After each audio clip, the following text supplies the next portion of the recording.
Hey guys, All in Crypto here, and welcome back, ladies and gentlemen, for another YouTube video. I hope everybody is enjoying their Sunday.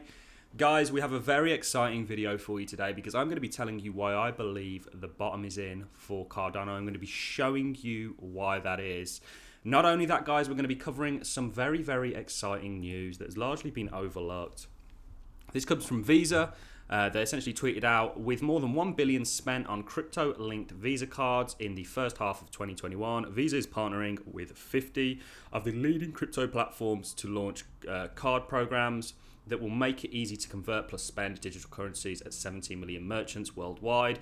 This is what the future looks like, ladies and gentlemen. It involves cryptocurrencies, and Cardano is essentially, like stated by the CEO of the Cardano Foundation, trying to be the financial and social operating systems of tomorrow. They are trying to be the future social and financial operating systems.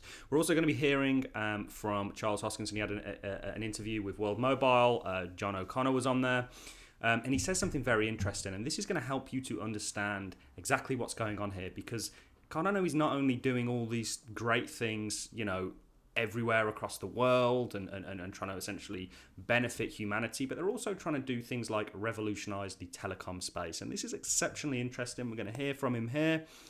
There has never been such a call for decentralization, guys, as there has today. You know, with everything that's happened in the past sort of 2 years, it's really kind of shown perhaps some of the draconian totalitarian measures that some governments still uphold. And there's never been such a cry for freedom, perhaps. And blockchain is essentially helping to bring this to the masses. It's kind of native to blockchain. It essentially is going to work and gain adoption based on how kind of helpful it is, if you will. So guys, without further ado, let's jump straight into this video. Now I want to start by taking a look at where Cardano is today. It's not doing anything. It's at $1.34. It's not really up on the daily. It's still down on the weekly. And guys, this just shows you how low volume this overall market is, because typically we sell off on a Sunday. People can't even be bothered to do that now. They'd rather go and enjoy their freedoms that they've been granted by their draconian governments. And essentially, you know, it's only really sad people like me that sit and watch the markets on a Sunday. Now, why is it I believe that Cardano has bottomed out? Well, we're seeing a number of signs. You guys know the roadmap that we set out. I ultimately think we're following something called the Elliott wave theory. Essentially, we are now in our fourth wave pullback. And the fourth wave pullback, to me, is showing a lot of signs of bottoming out, similar to how the two wave of your five wave structure is playing out, guys. Now, what are they? Well, ultimately, the first thing I want to point out is the volume, guys. Look at what happened with the volume after your two wave. Look at what's happening with the volume now. That's all this market is waiting for, is volume to come in before we then move in the right direction. I ultimately believe the volume is going to work with us, not against us. And this market is going to continue on. And the overall bull run that I believe we are in is going to commence. And we are going to continue and see the second half of this, which tends to be kind of when things go, you know, off the charts. You know, if you look at previous bull runs, it's usually the end of the year where things just go up vertically. Another sign is the RSI, guys. Now the RSI, to me, you know how you'll notice how you're not seeing these kind of big legs down. The kind of momentum is running out, and this is showing signs of bottoming. And one criticism that people have is they say, look, you know, we can't have bottomed yet. We've not come down to this sort of halfway mark. You don't need to. If we look at Bitcoin and we look at the RSI for Bitcoin, you can see how it's essentially making like higher highs on the RSI. You know, that's absolutely true.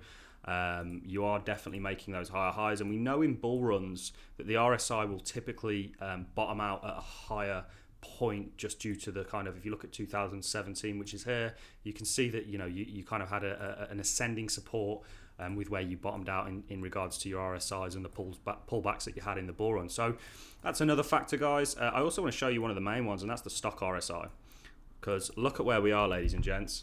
If you look at where we are in the stock RSI, we're about to form that bullish cross, and we're about to get this bull run back on track. Ultimately, there is a number of indicators that are screaming to me right now that the bottom is in for Cardano. And not only that, the overall crypto space. I think Cardano actually could end up leading the charge here, guys. In regards to the smaller time frames, nothing really going on. You know, you're just sort of, you're still downtrending to me, guys. And ultimately, you know, we drew a rising wedge that we said you were going to fall out of. You did indeed fall out of it based on probability of rising wedges and how they play out. You're not really doing anything. I mean, this looks more like a symmetrical now, perhaps. And ultimately, still looks a bit like a rising wedge to me. You know, the price isn't doing anything. You're just waiting for volume. You know, we need that volume to come in. I don't know how the cryptocurrency space didn't 3x based on this news, guys. This is traditional finance merging with decentralized finance. And like I say, there's never been such a call for decentralized finance. And when I talk to you guys about us bottoming out, let's quickly drop to a smaller time frame on Bitcoin. I think people think that I'm just saying that to get views. In yesterday's video, we covered two DeFi lending and borrowing protocols. We covered Aave and we covered Compound. Now, I have personally taken the bet that this market it has essentially bottomed out, because I have leveraged my crypto, my underlying assets, which is kind of how the traditional world of finance works, and I've borrowed against them. Now, I've not done this thinking that the market is going to sell off, because if it was, you can get liquidated in a similar way to how you get liquidated if you leverage a position. It is a form of leverage, but not in a kind of trading sense. It's a form of essentially taking your underlying assets, my underlying crypto, borrowing against them. And what I'm doing there is I'm taking the bet. Not only am I earning interest from lending out the crypto that I leave in those protocols, I'm earning interest in regards to Aave token or Polygon or Compound, just for borrowing and taking the loan out, and I'm essentially betting that this market is going to move up. So that's very interesting. So I do genuinely believe that. I think there are enough signs to kind of indicate to me, and remember guys, I could be wrong, but I think when we're looking at this, we've got so many things kind of screaming at us that, you know, the bottom it's essentially here, guys. Even if you look at your EMA and how you're coming back and you're kind of using it as a kind of a springboard, and that's typically how these EMAs work. You know, people don't really like to use EMAs because they're a lagging indicator. I think they're actually quite useful to kind of let you know where you are and where you're going. Now, what I want to do, guys, is I want to play you a clip from World Mobile, the World Mobile interview with Charles and John O'Connor. This is very revealing, because this gives you this is just one use case for Cardano. The telecommunications side of things. And he says stuff in this interview that I believe is very, very interesting. So let's play the clip, guys, and then let's talk about it, and then let's wrap this video up. From where it was sitting in the 1990s and 2000s. So I was very hopeful this could happen. You know, digital money doesn't exactly work unless you have networking. So there's a question of how do you get billions of people who aren't online, and the billions of people who are online but not reliably online. How do you fix all of that and get people to bridge that gap, that last mile? And how do we do it in a far more democratic way? So instead of having 4 or 5 monopolies and they basically get to collude and price fix, how do you construct something where it's powered from the bottom up, like our entire industry? So this is a pretty exciting relationship for us, and it's a place where it really pushes the boundaries of protocol design, because there's a lot of really careful problems you have to work your way through. And then there's a tokenomics thing that's really exciting to think about. And then there's also a business model innovation thing that if we can solve it in Tanzania, actually it potentially could revolutionize the US telco markets, the European telco markets, and so forth, and allow them to become less monopolistic and deconsolidated. So yeah, we were thinking about it definitely at the TED Talk years ago. That's an oldie, but a goodie. But it's a thought that's been going on for quite some time, and I've discussed it with so many people throughout the years. Like we had Vince Cerf at our conference in 2020, and he kind of created the internet, and this was one of the things we were talking about is the democratization of the infrastructure. I think that's a perfect segue onto you, Mickey. We'll cut it off there, guys. Vince Cerf essentially was the creator of the internet, or certainly played a key role in it, and he's very blockchain friendly, and we've likened cryptocurrencies and blockchain before, in the sense that they're both revolutionary technologies. When the internet came out, people didn't quite realize they would use it on an everyday basis, like we all do, certainly in the Western world and more developed countries. Blockchain is, in my opinion, very similar, in the sense that the future is Visa. I mean, look at this. This is just another. And one thing I want to point out, we heard from one of the chiefs of the kind of world banks that he said, look, we are going to move towards CBDCs, and the reason we're doing it is because it's more trackable. They want to track what you do, guys. They want to know what you are spending, if you've not paid your taxes, whatever it is. They want to have complete control over their own financial systems. And I've actually been a bit of an ambassador for cash. Notes, if only they held their value, they'd actually be pretty good, because they're quite anonymous. I can give you a $100 bill and nobody would know about it. Whereas you couldn't, if I sent you Bitcoin, there would be a record of that transaction that would withstand the test of time on the blockchain. I know it's kind of anonymous in the sense that you don't know whose wallet it is, but eventually there will be applications that will run to kind of solve that, and there's loads of people already working on that. So it's very interesting, guys. And like I say, that there's never been a call, and this is what Cardano is essentially trying to do with World Mobile. They're trying to revolutionise the telecommunication side of things, which is largely a monopolistic. Samsung. You have essentially like five big companies that essentially have a complete monopoly on it.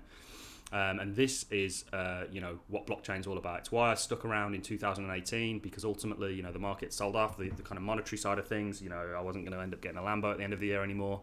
And essentially I stuck around because I believe in the underlying core values of a lot of blockchains out there, and that is to kind of, benefit people from the bottom up, not the top down. And that's really what the opportunity that we have in front of us. And something like Cardano, I think they have very good ethical. You only have to look at what they're doing in Africa, or what they're doing in said countries. It's huge, guys. It's absolutely huge. And this is another thing from, not only is Cardano revolutionising the telecommunication side of things, also the eco side of things, a financial operating system for the world run on low-cost hardware powered by the sun. 200 blocks on these 2 solar panels. It's just, they are forcing not only the traditional financial system, the traditional social system, the traditional power system, the traditional telecom system to innovate and change for the better. Because they've largely been stagnant, the financial system's been, in terms of like remittances and stuff like that, has been completely stagnant for 40 years. And when the wire transfer was essentially created, they've just not done anything. They've not had to innovate. They can just, keep doing what they're doing because there's no other competitors. And when there are competitors, they get squashed. Blockchain is a real competitor. So we're very happy, guys. Ultimately, we think the roadmap is on, and we think that you are just waiting to embark on this fifth leg. So hold on. I know that you guys are getting fatigued. I can feel it. I can see it in the comment section. Some people get very, very emotional because I think they bought this, or perhaps they bought up here, and what they thought was going to happen was it was just going to skyrocket forever and ever. And that's just not how investing works. And hopefully people have learned their lesson from that. It's a lesson I had to swallow back in 2017. And it's a lesson that I still take on a daily basis, and like I say, I've actually I've entered smart contracts that essentially what I'm doing is I'm actually betting on this market recovering and going upwards. So I do genuinely believe what I'm saying, and ultimately I think Bitcoin has bottomed out. You're seeing a nice bottoming structure for Bitcoin here. You're not seeing a structure like this, which we wouldn't want to see because you'd kind of fall down and out the other side of it. So that is really all I have for you guys. Remember, the world is moving towards crypto. That is very, very, very apparent. After Barclays, Santander Bank blocks payments to Binance in UK. So even Santander are coming out now, guys, and essentially trying to stop UK citizens from accessing Binance. This is just a power struggle. Of course, they don't want you taking your money from them and giving it to someone else. It's like them allowing the competition to win. But this is going to be short-lived, guys. Regulations are around the corner, and regulations could be the very catalyst. In America, you have Gary Gensler, who is actually crypto-friendly, believe it or not. He's not an idiot. He's not like Clayton, the SEC chairman before that, who essentially just didn't want to deal with it, didn't know how to deal with it, didn't know anything about it. Gary Gensler used to teach blockchain at MIT, and I've actually watched pretty much every single one of his classes, and he sounds like somebody who knows what he's on about, largely. I'm sure because this is an ever evolving space, there's certain things that he may not be au fait with, but as a whole, and I think I think regulations are going to go in favour. I think there's going to be some restrictive factors to that, but ultimately it's going to be the catalyst that I believe is going to send crypto to the moon, for lack of a better term. So that's really all I have for you guys. I am going to love and leave you on that note. If you've enjoyed the content, we are going to be bringing out content on a number of different things. Like yesterday we covered DeFi. We're of course going to keep the Cardano content going because it's what you guys want to see. It's also a project that I'm very heavily embedded in, and I've got a personal interest in. Hence, I'm looking and kind of scrolling for news on a daily basis. We didn't bring any Cardano videos out for the prior 2 days. The reason being is because I feel like YouTube's very saturated with Cardano videos. You have people that have had a channel for a month and they're making 3 or 4 videos a day, and it's just like you're repeating the same things over and over. Even though there is an awful lot going on, there is only so much that you can really talk about, and we can talk about the price on a daily basis, even though it's very stagnant. But ultimately, guys, you know, keep the faith. We believe, like I say, that your fifth wave is around the corner. We've looked at the RSI, we've looked at the volume profile, we've looked at the stock RSI, we've looked at, you know, the EMA, we've looked at the market as a whole in regards to Bitcoin. So much, guys, going on. We're just, like I say, literally waiting for the volume, and this is actually huge for the crypto space as a whole. And ultimately, you're going to see, you know, more and more deals like World Mobile. You're going to see more and more innovation coming out of these technologies, and ultimately, you know, there's only one way for cryptocurrency, and that is up. Ignore the FUD, ignore the rumors, ignore the noise. Focus on the task at hand, and everything else will fall into line. I'm going to love and leave you on that one, guys. Hopefully, I'll see you all on the next YouTube video. So get subscribed, and I'll see you on the next one, guys. Thanks a lot for watching.